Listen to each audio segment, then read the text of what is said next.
You couldn't hear a dump truck driving through a nitroglycerin plant.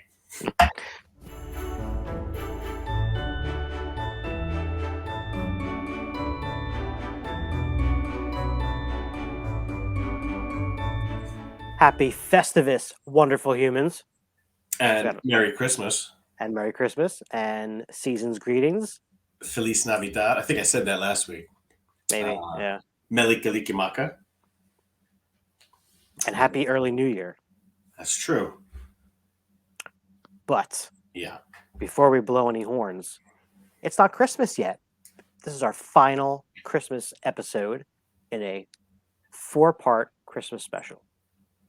Eric, a quick recap. Run down the episodes for us.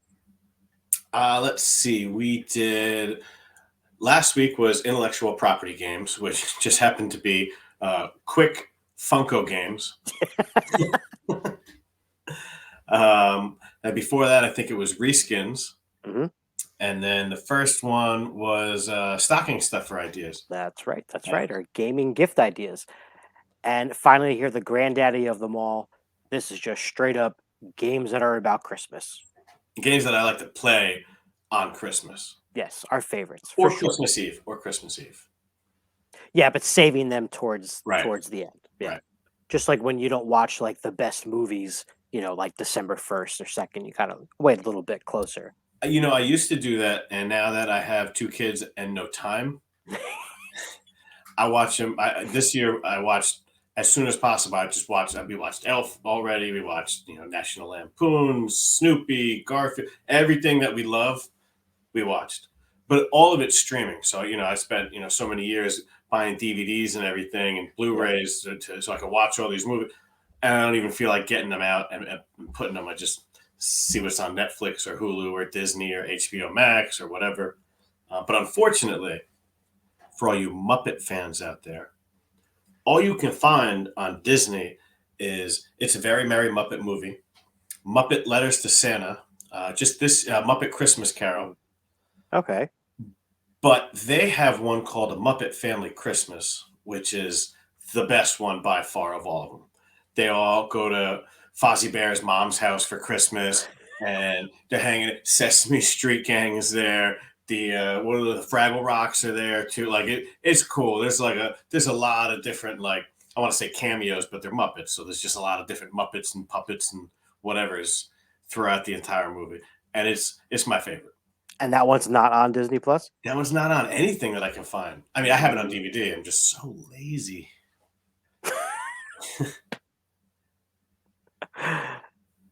Anyway. Yeah. As usual, we're going to throw some Christmas trivia at y'all. You can keep score, I guess, against me. I should have been keeping score this whole time. But some of these questions are really, really ridiculous. Now, I tried to actually sort through some of these so I wouldn't ask you some absolutely ridiculous questions. These should all be doable. All right, so we're going to do a couple right now, all right? Where in the house did Mommy kiss Santa in I Saw Mommy Kissing Santa Claus? Underneath the mistletoe. That is correct. Easy. All right, let's see here. Which airport is featured in Die Hard 2? LaGuardia. Incorrect. It is Washington Dulles International. I wouldn't have gotten that, and I love that movie. All right. What movie sees Santa Claus teaming up with the Easter Bunny, the Tooth Fairy, Sandman, and Jack Frost? Oh, that's the Guardians, right? There's more to the title than that.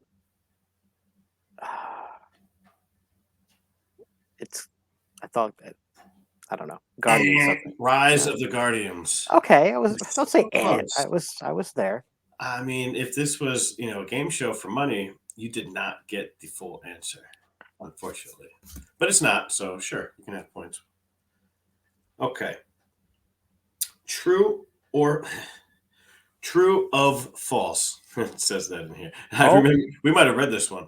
Andre the Giant thinks he's Santa in the film Santa with Muscles. I don't remember this question, but I'm going to go with true. False. Hulk Hogan does. Hilarious. All right, let's get to some games. We'll get back to some trivia. All right. Do we have any honorable mentions for this one, or do we just kind of go for cream of the crop? Ticket to Ride Nordic.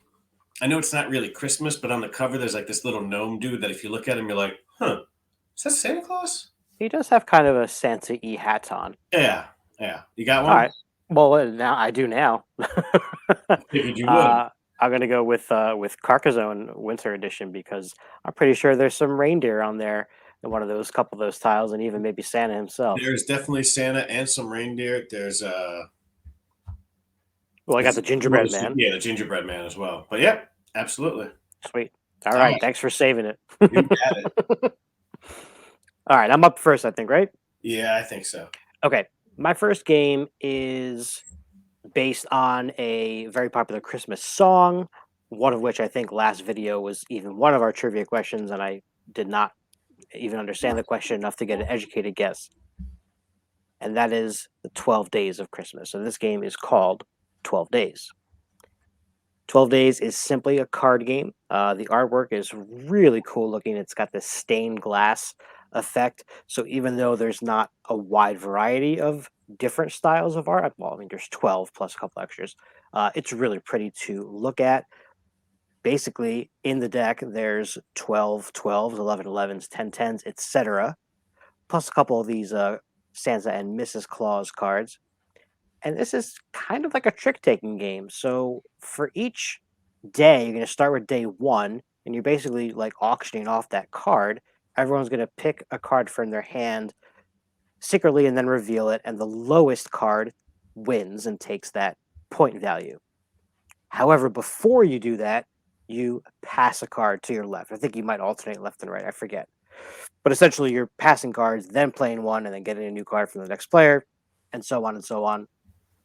And you go through that. At the end of the game, you're going to add up all the points that you won of the card. So there's going to be points 1 through 12.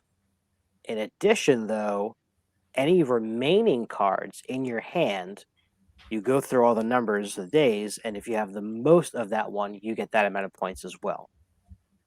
So you might want to save your higher cards towards the end because lowest card takes the trick in this. It's an interesting little dynamic. It plays a minimum of 3, so it doesn't get out all the time. But I do like it a lot, and when it does get out, everyone seems to enjoy it. Have you played this one? I have not. I've had this game in my hands, ready to buy it about, I want to say, a dozen times. Convenient. I never, yeah, right?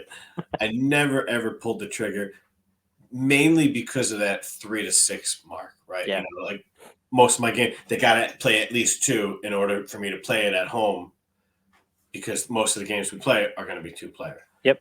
But at the same time, games that are a small deck of cards with numbers on them are really not my cup of tea. There's a couple of them that are good, but it's just the artwork does look really cool. Could you see your parents playing this game? I haven't played it. I mean, yeah, you don't know enough, so I couldn't tell you that. And again, you know, they're not gonna play this 2-player because they can't. And so no, I'm just saying it's a game that you might get out with family if it's once a year. But I'd have to actually play it in order to give you an answer on that. This was a game that I got early on in my collection, and I learned about it on Will Wheaton's YouTube tabletop series. They played that, and I was interested right away. So I've had this one for a long time. It didn't get played right away, though, again, for that reason. So it took a while to get played, has gotten played since, and I'm glad that I have it. I have a somewhat festive drink. I got a festive cup. It's just a White Russian, but it's milk. So like it's kind of Christmassy because of the milk and cookies thing. Well, I'll tell you, I've been listening to your Spotify playlist, which maybe we can drop a link in here for folks in the description as well. And one of every like 3 ads is for Kahlua, specifically talking about picking a White Russian for the holidays. So you're right on with that one. They do have, and they had this last year, and I wasn't able to find it, but they have a peppermint Kahlua. So it's like a peppermint White Russian. I don't know why I couldn't find those words. It's a peppermint Russian. Yep. All right. All On right, to the what's your next first game. one? First All pick. right. So this is now. I'm just gonna come right out and say it. This game is fantastic. It is easily the second best Christmas game, even though it's coming in third place because it's going to be better than whatever game you talk about next. This is Welcome to hold on. Welcome to Winter Wonderland Thematic Neighborhood. Which, if we ever do a video about some of the worst titles, all these expansions of Welcome to are going to be part of that. It's so terrible. Just Welcome to Winter Wonderland. Great, done. Why do you have to add Thematic Neighborhood to the end of it, or even the beginning of it? I don't know. Hey, the game is so good it has to have a knock somewhere, so we'll make it that. Right. And now we've talked about this game before. Welcome to the Degenerate. It's a flip and right. You're gonna flip. You're gonna have three different decks of cards. It's really just one deck of cards split into three parts. Right. And each card has a number on the front and a symbol on the back. And so you're going to have three different groups, and you can flip over the cards, and whatever number is on the one card and the symbol on the other card, that's a group.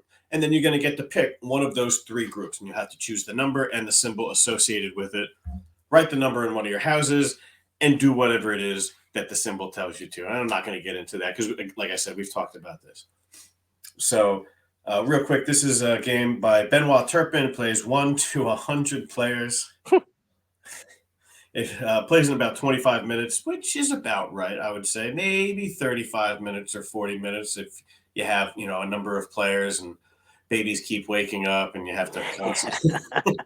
Or I would argue if you play with 100 people, it might take you a little bit Well, longer. whoever's taking longest in that 100 people, then they're not invited to the next game, right? And it plays for ages 10 and up, which I can't speak for, but it seems about right. Yeah. This game is pretty simple, yet whenever I've had to explain it to somebody, it's not the easiest game to explain. Like I feel like, and like I'll explain it to people, and they'll pick it up pretty easily. But because there's multiple ways to score. Yeah. It's just there's something not quite perfect about trying to teach this game.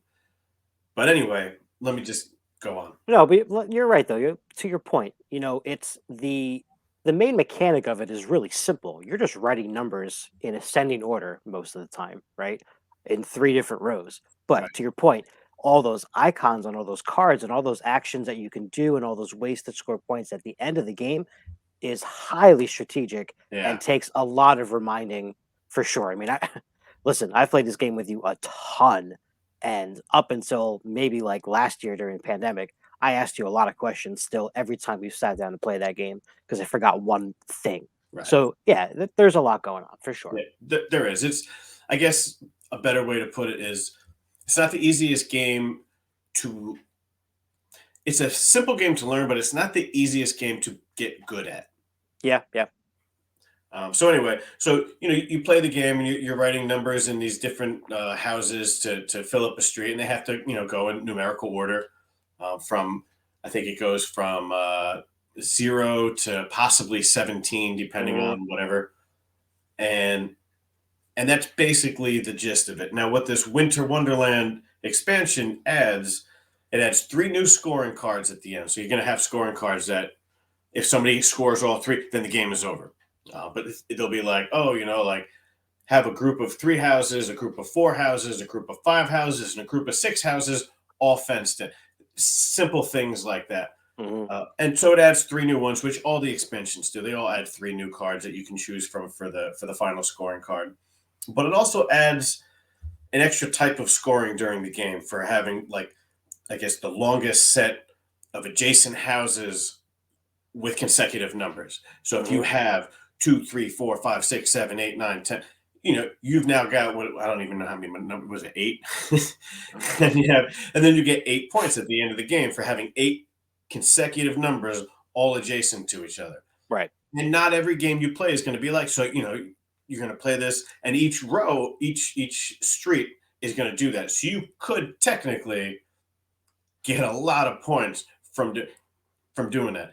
it's not going to be easy, Yeah. Yeah. but it's just a different strategy to the game. Be like, oh, I'm going to try and do this, and oh, I got a two. I know right where I can put that, and it's just it's cool. It makes for just a tiny bit more from the base game, and the base game is already amazing.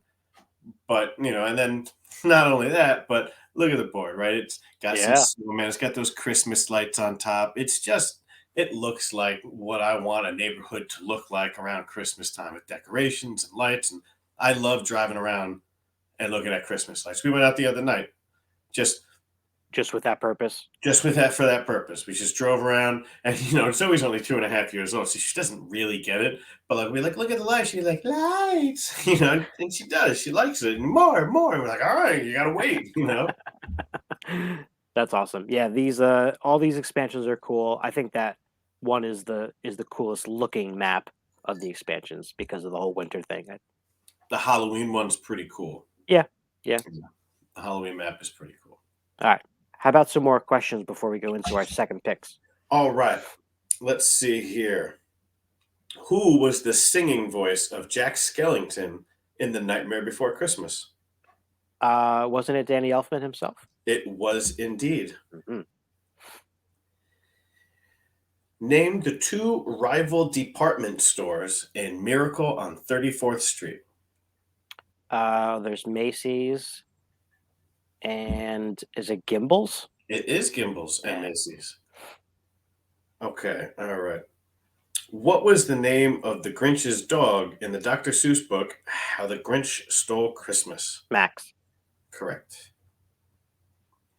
In the popular Christmas carol, Away in a Manger, what did little Lord Jesus sleep on? Hey. Yes. All right, last one. Okay, here's another good one.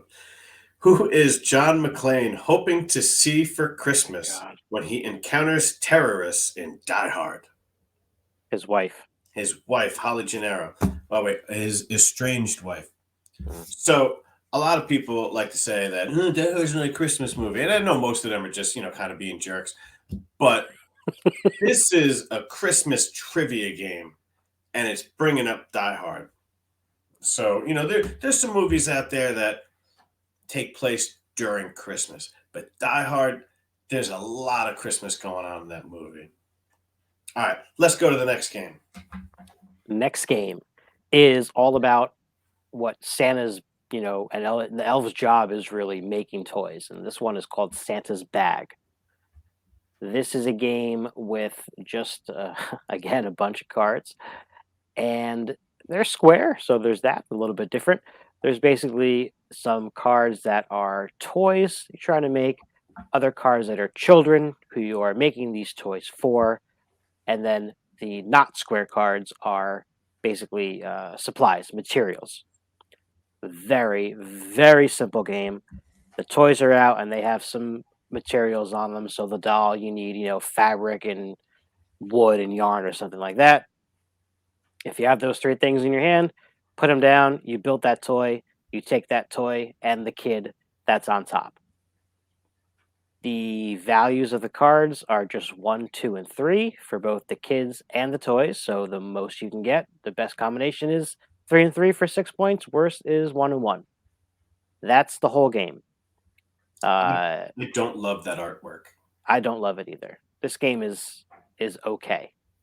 It only is around because it's so thematic. Right. And we'll play it once a year, but it is what it is.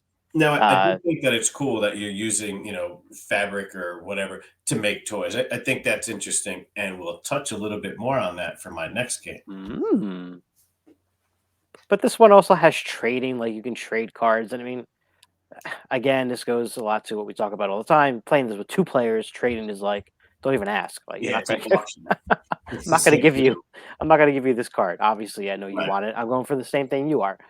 I don't even know if that would be better with multiple players or not. I think that's a weird mechanic in a game that's so simple.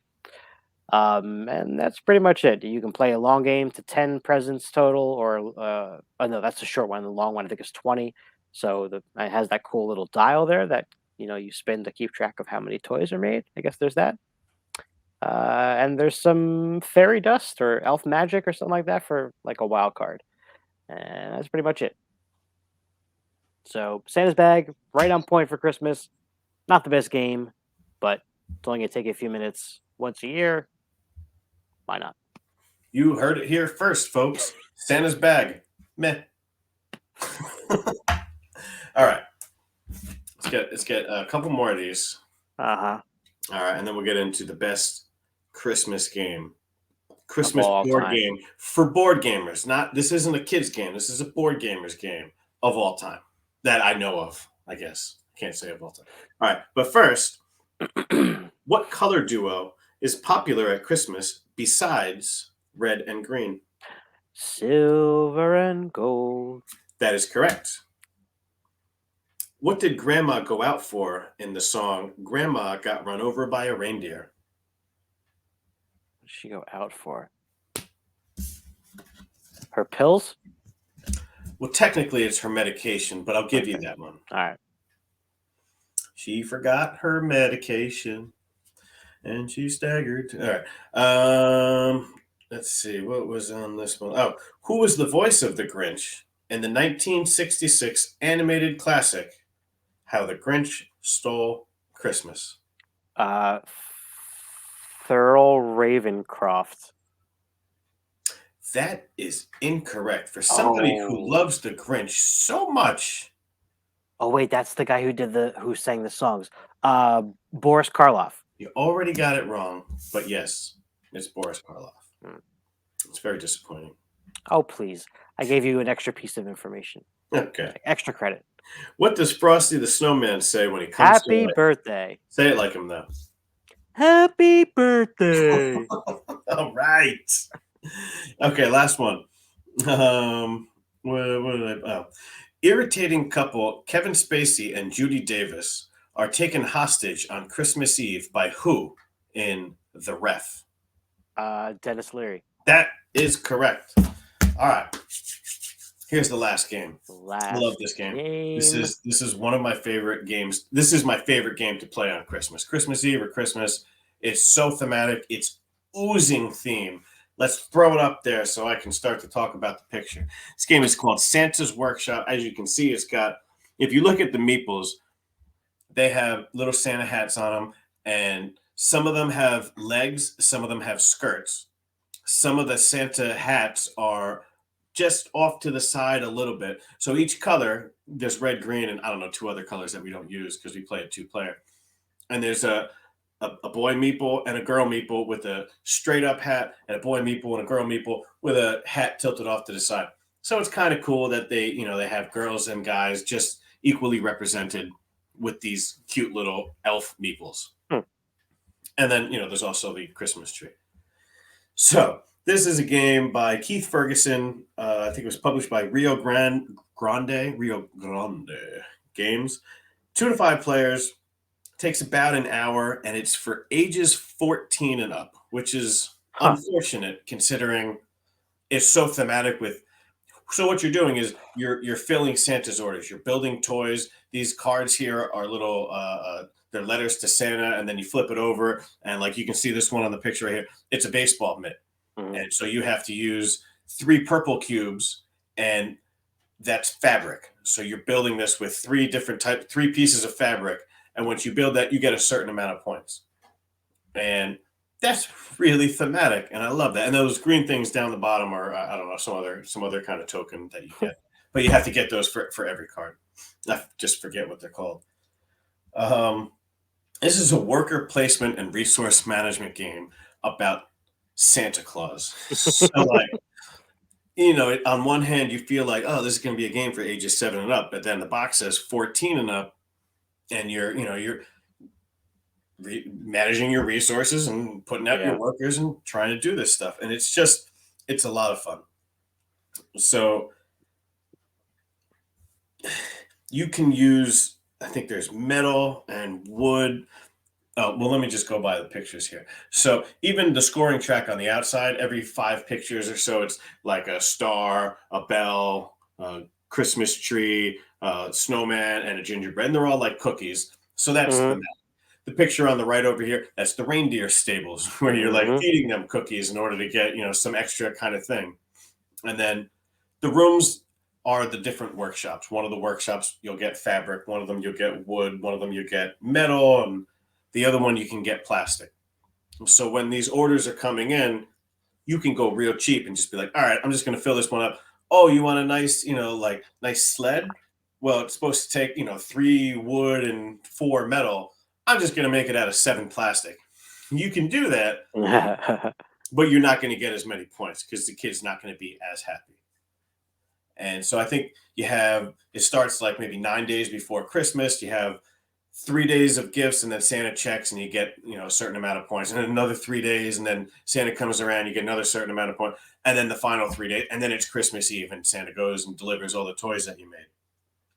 And like I said, it's dripping with theme, and I just love playing this game. There's some of the elves on the left there. You can see that each one has like a different picture of the meeple that it's supposed to Ah, go, so you jingles. know exactly which meeple is going where, because you can these elves, like this first guy Jingles, you can take him and put him somewhere, and he can learn how to be better at getting metal, and then the next Hmm. time you send him to the metal workshop, he'll get you 2 instead of just 1.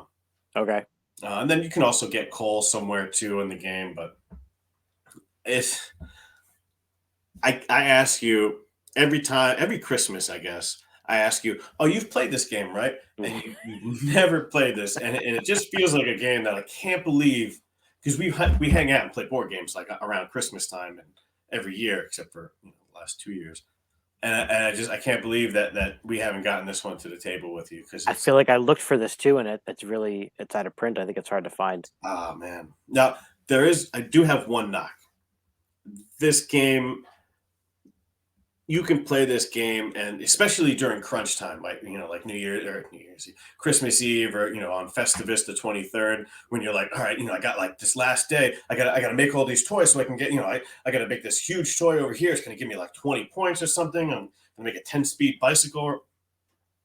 And then the other person's like, oh, okay, well, I'm gonna go to the metal shop, and now I can't go to the metal shop Yeah. because you went there. And and some people like that in games, and I wouldn't call that take that. It's just you took my spot, Right. and that doesn't feel good when you're like, all right, I have this plan, and it all revolves around, oh, you're going first, all right, well, as long as you don't, oh, you went to the one spot, well, now what am I, and then I'm just bent out of shape for the next 5 minutes of playing the game, and I got to come up with a new strategy, and I'm just steaming over the fact that I had to do, Humbug. yeah. So it can suffer from that. Now you could probably, change that and be like, well, everybody can go there. I think the last day, I think Christmas Eve, you are allowed to do a couple of things more than you would the rest of the days. Okay. Like those little green tokens, I forget what they are, but you need them for every single toy. It's like workshop or something like that. And you need at least 1 token for every toy. And if you can't get that because somebody else went there, you're SOL. Mm. And there's really nothing you can do. You just try to get as many points with your meeples. You go and feed some reindeer some cookies and get a couple of points, and make some crummy little plastic sled and get a handful of points. And that's it. But it's my favorite Christmas game. It is super thematic, like you said. I mean, everything about this is, and I think that because it's worker placement, I feel like a worker placement game, if designed correctly, can be very thematic if it has a theme that you're looking to get, right? Because you can say, well, in this real thing in life, you do this stuff and you do this. And like you said, you got to feed the reindeer, you got to make the presents, you got to go get the supplies. Like it's Yeah. legit. It's It legit. the most thematic part about this is that what you're doing is building toys that kids want, and then once you build that, you take that letter and you put it in Santa's sleigh, and that kid's done. And that and that's cool. And and you're going to the workshop. You got to get plastic, and you got to get wood, and you got to build these things, and then what was this other kid? Well, oh, all right, I'm going to take this order over here. I'm going to try and make that. It's awesome. I love it.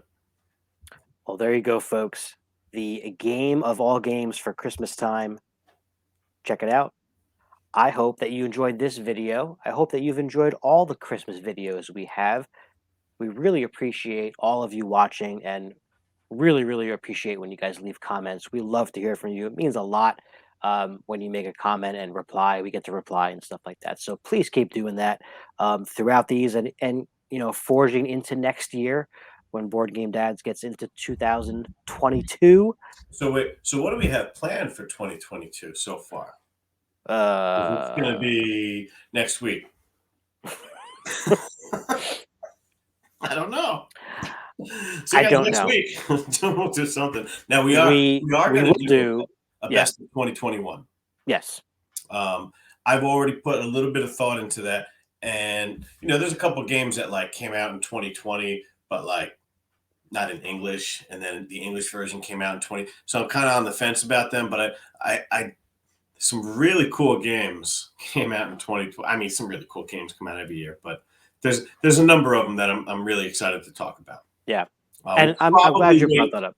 We'll probably wait until the end of January, possibly even February, because I'm going to probably get some of these games for Christmas from my wife, my brother. Mm. I'm going to give some of these games for Christmas to my wife, and it's going to take us a little time to play some of them.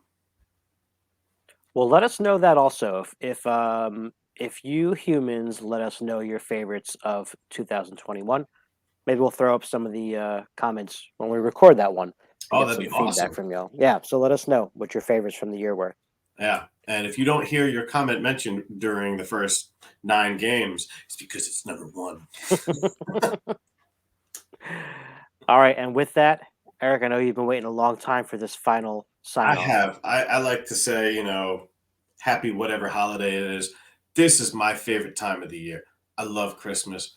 I have a 2.5-year-old daughter. I have a 6-month-old son.